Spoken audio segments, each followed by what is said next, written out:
ደስታዬ አሁን ባዳነች ፋንታኔ ብገባ የሰዎቹን ቤት አላፈርስ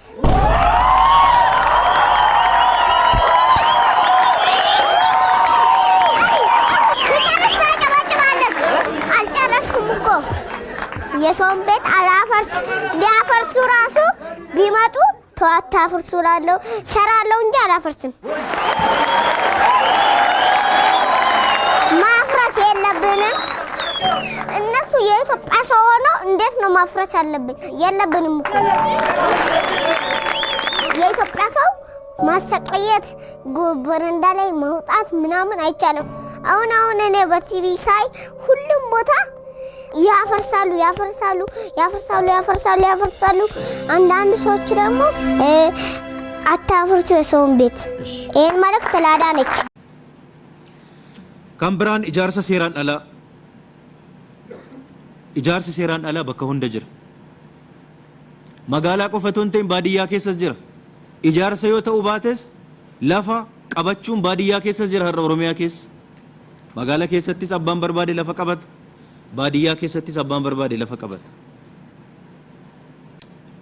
መጋል ኦሮሚያ ጃርሳ ሴራን አላ ኬሰን ጅራ ኤሰ ጅራ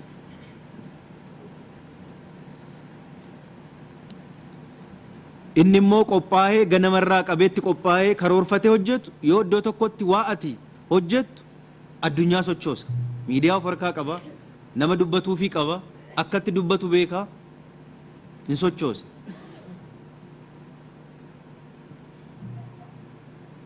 kallattii kamiiniyyuu eenyu soo ta'e eenyu kan baruu qabu hojiin seera alummaa kallattii kamiinuu ulaagaa kamiinuu seera qabeessa ta'uu hin danda'u seera qabeessa ta'uu hin danda'u kun baramuu danda'utu irra jiraata hojiin kamiyyuu seeraaf seeraan hojjetamuu danda'utu irra jiraata wanti seeraan ala dhiibbaa kamiin micciirraa kamiin seera qabeessa ta'uu hin danda'u oromiyaa keessatti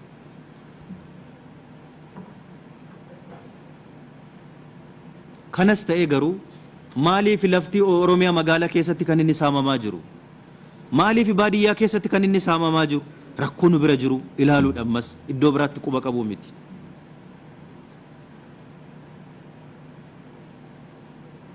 baadiyyaa oromiyaa keessatti namni lafa qabatee qonnaan bulaan oromoo hektaara 2 fi hektaara 4 caalle qabatee jiru hektaara 20-30 qabatee kan qotataa jiru jira har fayyadamummaan diinagdee eessa walqixxummaan kan jiru dhufee akka kanniisaatti lafa kanarran qubanne kan fide caasaa oromiyaati kan lafa kana dabarsee gurgurate yoo xinnaate gandi hin beeka bulchaan gandaa maalis haa jennu maal gandi hin beeka tokkoon gadi buunee qoran kaarnii qaba manni magaalaa keessatti diigamu seera alummaan seera ala eessattuu seera qabeessan ta'u borus iftaanis hamma mootummaan jiraatetti manni magaalaa keessatti har'a diigamu kun manni halkan tokkotti ijaaramu dunkaana miti gaafa dhagaan irratti bu'u eessa jira bulchaan gandaa inni gooxii irra jiru kaabineen magaalaa sana bushu eessa jira maal bushe qilleensaa kan bushu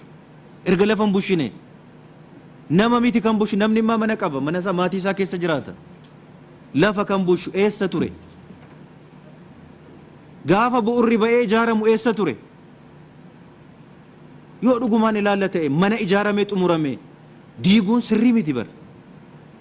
seera ala yoo ta'e inni sirriidha jedhee miti an eessa turreedha nuti yoo of ilaalle inni ofitti finnee abidda ofirratti qabsiisnu kun maal bushaa turre manni kun hanga inni ijaaramee xumuramutti eessa turre nuti yakkamaan gaafatamuu qabu nuyi nama biraan miti har'a manni godoon ijaaramte magaalaa keessatti soo ta'e beekamtii caasaa keenyaan ala akkasumatti kan ijaaramee jiru hin jiru hin beeka ofii duubaan waan hojjetee waan fayyadameetu abidda sana darbateetu ofirraa buusuudhaaf iddoo biraatti darbata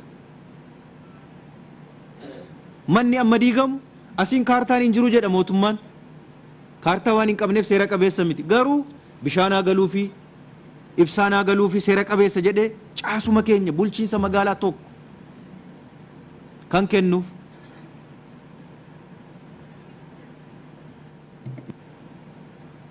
kan haala mijeessuu fi caasaa keenya kan ilaalamuun irra jiraatu yoo yakkamaa ta'e yoo gaafatame caasaa akkas godhu kanatu gaafatamuun irra jiraatu.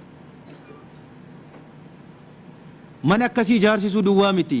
harka lafa jalaan seera qabeessa taasisuu miti, kaartaa kallattiidhaan laachuu hin danda'u. Kanaaf kaarni bishaaniitiin, kaarni ibsaatiin, kaarni iddiriitiin seera qabeessa gochuuf haala mijeessa. Lafa tokko irratti kaartaa 4, 5, 6, 7 kan jiru magaalaa keenya keessa baay'ee lafa tokkitti irratti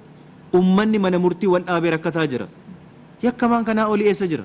Yoo gaafatame kan gaafatamuu qabu kana. Mootummaan naannoo Oromiyaa akkasitti magaalaa bushii jedhee nama tokko irra mande. Akkasitti akka inni bushu namni seeraan aangoo kenneef hin jiru.